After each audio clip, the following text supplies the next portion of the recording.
RCF.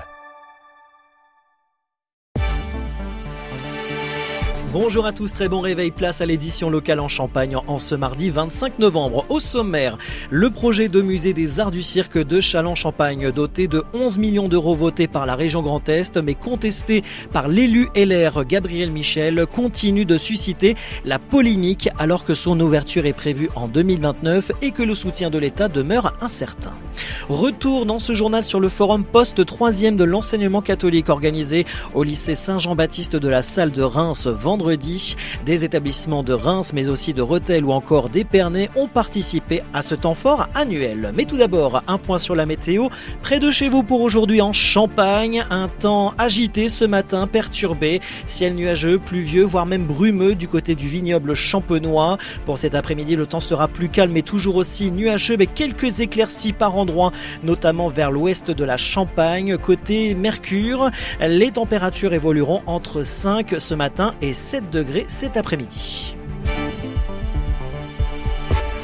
RCF Cœur de Champagne, le journal Christopher Fausten. À Châlons-Champagne, le projet de musée des arts du cirque continue de faire parler. Le Grand Est a voté le 14 novembre dernier une enveloppe de 11 millions d'euros pour sa réalisation. Une somme considérable quand on sait que le budget total consacré par la région aux arts du cirque s'élève à 15 millions d'euros et qu'elle représente plus d'un tiers du coût du futur bâtiment estimé à 32 millions d'euros. Pour autant, le projet ne fait pas l'unanimité. Gabriel Michel, conseiller municipal délégué Les Républicains et probable candidat aux élections municipales de mars 2026, s'oppose également à l'initiative pour plusieurs raisons. Moi, j'ai clairement marqué mon opposition en fait depuis le mois de janvier. J'ai voté contre l'attribution de la maîtrise d'œuvre qui a été votée par le conseil municipal le 3 juillet dernier parce que le projet nous paraissait irresponsable. Je considère qu'il résoudra pas la crise d'identité que traverse Châlons et que c'est pas en construisant un musée qu'on façonne l'identité d'une ville un petit peu en partant de pas grand-chose ou de rien. Et d'autre part, il y a une volumétrie financière qui me paraît très audacieuse sur l'investissement initial. Et en plus, on est un petit peu dans l'inconnu s'agissant du coût de fonctionnement qui sera engendré chaque année par ce musée. Ça prend le chemin. Alors malgré tout, on peut remarquer qu'il y avait une relative précipitation dans l'attribution du marché de maîtrise d'œuvre au cabinet d'architecture, donc en juillet dernier. Mais cela dit, depuis le mois de juillet, il n'y a pas eu vraiment d'avancée sur ce projet. Donc la démolition du bâtiment sur lequel devrait ensuite être construit le musée du cirque n'a pas encore été programmée.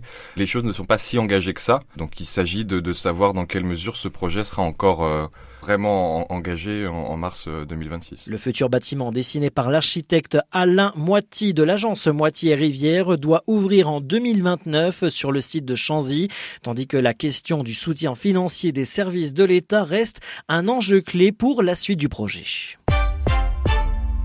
Plus de 2000 élèves se sont succédés tout au long de la journée vendredi au forum post-3e de l'enseignement catholique organisé par la direction interdiocésaine de l'enseignement catholique au lycée Saint-Jean-Baptiste de la Salle de Reims. Un programme riche pour les visiteurs venus de Reims, d'Épernay mais aussi de Rethel. Caroline Lequen, chargée de communication à la DIDEC, revenait sur le programme de la journée.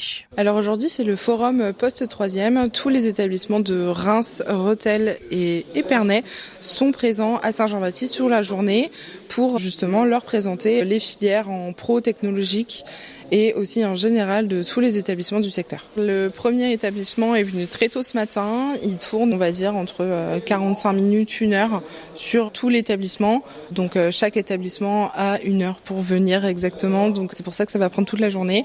Et ce soir, on a un temps aussi pour les parents jusqu'à 20h30. Un forum supplémentaire qui vient s'ajouter aux différents salons de l'étudiant déjà proposés par la ville de Reims par exemple. Pour cette 10e édition, c'est le groupe La Salle qui accueillait le forum.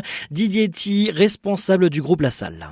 Alors ça fait une petite dizaine d'années que ce forum existe. Il y a une sorte de rotation, c'est-à-dire que tous les ans c'est dans un établissement qui permet de faire valoir un peu les spécificités de la maison. La nouveauté cette année, c'est qu'on a voulu présenter de manière plus spécifique les formations professionnelles et technologiques. Tout le jeu était de ne pas déshabiller d'un côté pour habiller de l'autre. C'est-à-dire qu'il fallait libérer des espaces, mais permettre quand même à notre activité scolaire de poursuivre. Les élèves, visiteurs et leurs parents en fin de journée ont effectivement pu découvrir les différentes voies proposées, générales, technologiques et professionnelles. Parmi les visiteurs, le président du département de la Marne, Jean-Marc Rose, était venu porter un regard curieux et attentif sur cette initiative. Vous savez que le département a 47 collèges publics, mais je voulais aussi montrer par ma venue à ce forum que le département s'intéresse également bien sûr aux collèges privés, que nous aidons d'ailleurs, notamment sur les investissements. Sur le plan de l'investissement, lorsqu'il y a des projets, on regarde comment nous pouvons aider autant qu'on pourrait le faire.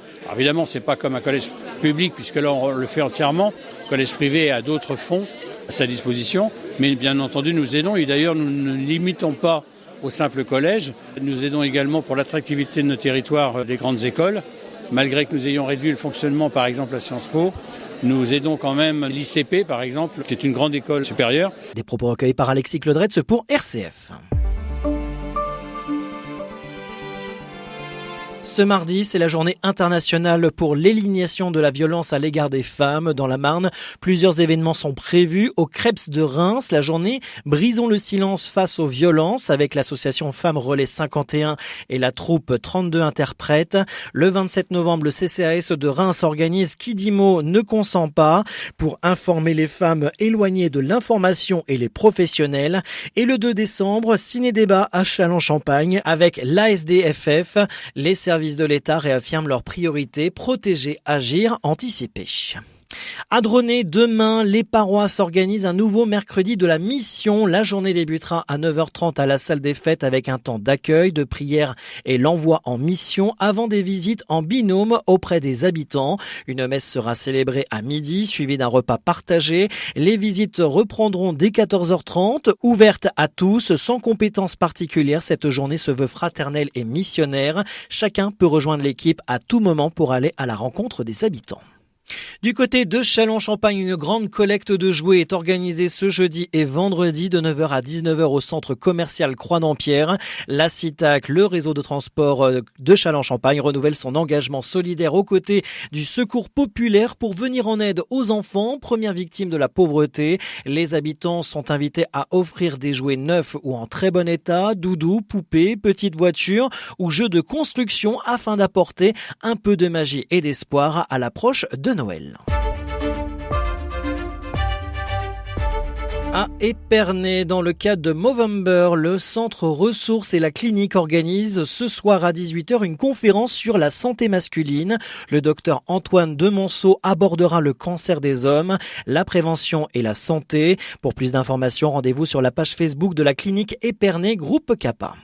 Du côté de l'Aube, un job dating est organisé demain au 3 fois plus par la Société Générale de 17h30 à 20h30. Plus de 30 postes sont à pourvoir dans l'immobilier, le transport, le service à la personne ou la comptabilité. Inscription obligatoire sur le site wizbii.com dans la rubrique événements de recrutement.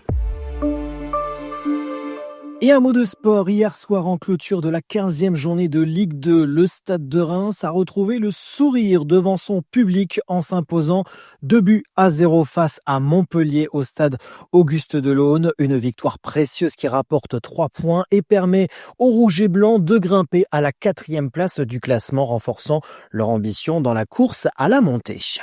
Fin de cette édition locale en Champagne. Merci de nous avoir suivis de votre fidélité. L'actualité en continu sur les réseaux sociaux de RCF Cœur de Champagne. À ne pas manquer ce midi, solidarité avec Michael Boud, délégué Marne-Ardenne du Secours catholique Caritas France, afin de revenir plus longuement sur le dernier rapport communiqué la semaine dernière. D'ici là, très bonne matinée à tous.